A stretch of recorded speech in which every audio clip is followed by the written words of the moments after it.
Imagine a world before the world you know. A world where the sky was not yet scarred by flood, where the mountains had never trembled under divine wrath, and where something walked the earth that had no right to exist. Something that made the bravest men fall to their knees not in worship, but in terror. Before Noah built the ark, before the waters swallowed every mountain, before God pressed the reset button on all of creation, there were the Nephilim. And the fact that most believers have never truly wrestled with what that means is itself one of the greatest mysteries of the faith. The book of Genesis does not whisper about them. It does not hide them in allegory or bury them in footnotes. In chapter 6, verses 1 through 4, the text is blunt and devastating in its clarity. The sons of God saw that the daughters of men were beautiful, and they took them as wives, whoever they chose. The Hebrew word used for sons of God in this passage is B'nai Ha-Elohim, a term that appears elsewhere in Scripture, in the book of Job, for instance, to refer unmistakably to angelic beings, to heavenly entities standing before the throne. This was not a metaphor about godly men falling for ungodly women. This was something far darker, far more cosmic, and far more deliberately erased from Sunday morning conversations than most pastors will ever admit. The Nephilim were the offspring of this union. The word itself comes from the Hebrew root naphal, meaning to fall, to cast down, to bring ruin. Some translate it as the fallen ones. Others render it as those who cause others to fall. Both translations carry the same weight of dread. These were not simply tall men with strong arms. They were the corruption at the heart of the antediluvian world. They were the reason God looked down upon his creation and felt something the Scripture calls grief, a divine sorrow so total, so absolute, that it moved him to judgment. Consider what the Book of Enoch preserves. The angels who descended, called the Watchers, were led by a being named Semyaza. There were 200 of them, and they made a pact on the summit of Mount Hermon, swearing an oath to one another that they would go through with their transgression together. That same mountain sits at the northern border of the Promised Land. That same mountain is where, centuries later, Jesus would be transfigured before his disciples in blinding white glory, reclaiming in light what had been desecrated in darkness. Nothing in Scripture is accidental. Every location carries a memory, and Mount Hermon carries the memory of the first great rebellion against the order of creation. The Watchers did not only bring corruption through their offspring. The Book of Enoch tells us they also taught forbidden knowledge to humanity, the art of warfare, the forging of weapons, the secrets of sorcery and enchantment, the cutting of roots, astrology, and divination.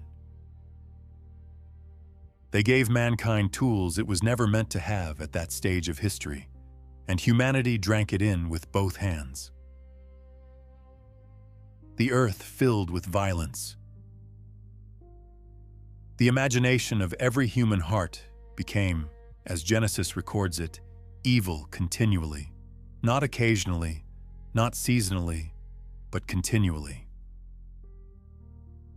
The Nephilim were not merely a symptom of the corruption.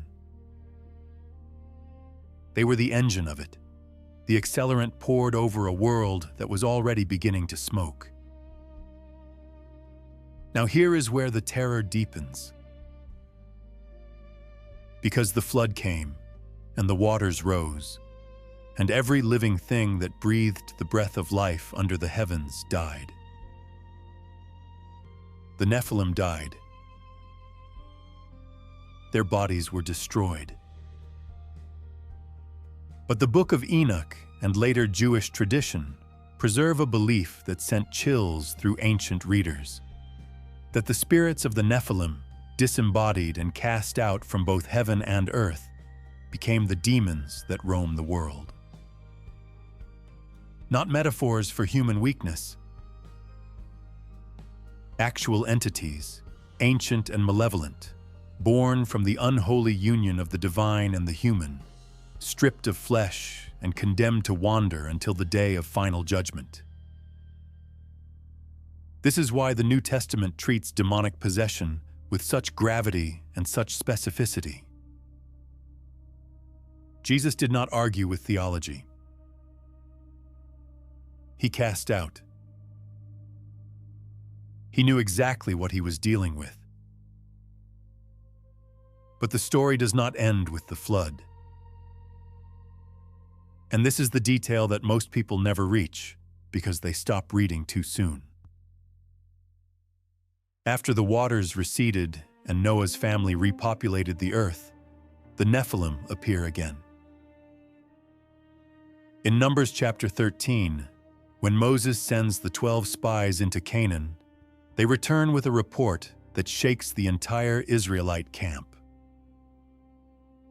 They saw the descendants of Anak there, the Anakim, and against them, the spies said, "We seemed like grasshoppers in our own eyes." The descendants of Anak were the children of giants. The Nephilim had returned, or had never fully been eliminated, and now they stood between the people of God and the land of promise. Goliath of Gath, that towering, armored, defiant figure who stood in the valley of Elah and cursed the armies of the living God, was himself a descendant of this line. When young David stepped onto that battlefield with 5 smooth stones, he was not simply fighting a large man. He was completing a war that had begun before the flood. So why does the church speak so little about this? Why do seminaries gloss over Genesis 6 with 2 sentences and move on to the ark? The answer may be simpler than we want to admit. This story is deeply unsettling.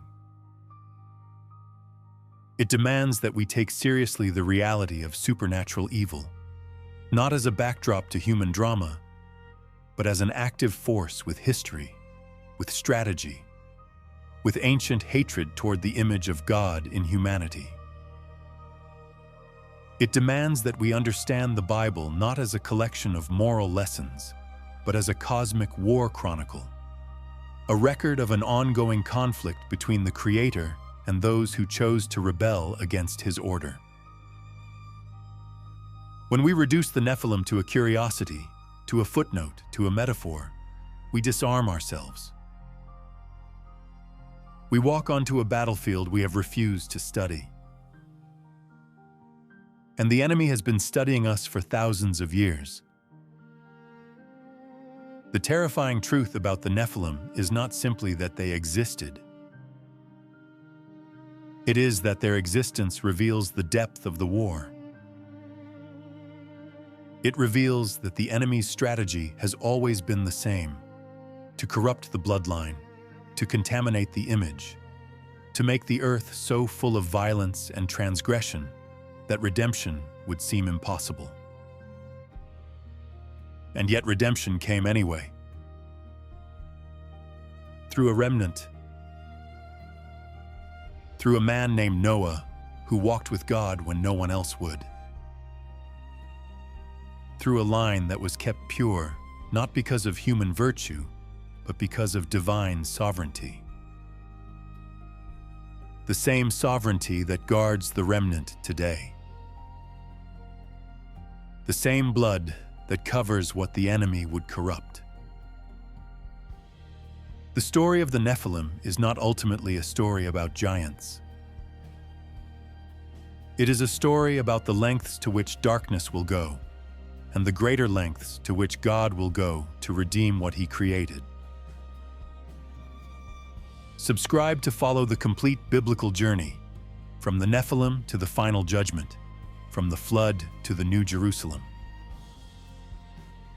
Your next revelation is already waiting.